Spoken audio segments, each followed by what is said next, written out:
Hi everyone. So today I'm just gonna go ahead and replace my car's cabin air filter. My car is 2018 320i, and as you can see, I didn't buy the OEM one. I just ordered one, like a brand from Amazon. I'm just gonna see if this is gonna work fine or not.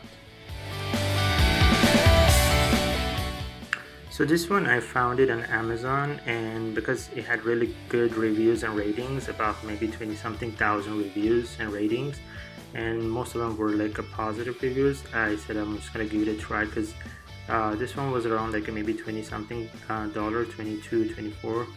But the OEM one was just the one that I found was like a $65, so I was just gonna go with this one and see what happens. And I'm not sure if this is the common location for all the cars for replacing the cabin air filter, but this is for my car, as I said, 320i 2018 BMW. And honestly, it kind of like it's a tricky location and it's not that easy to reach to the cabin air filter, but oh, we'll take care of it.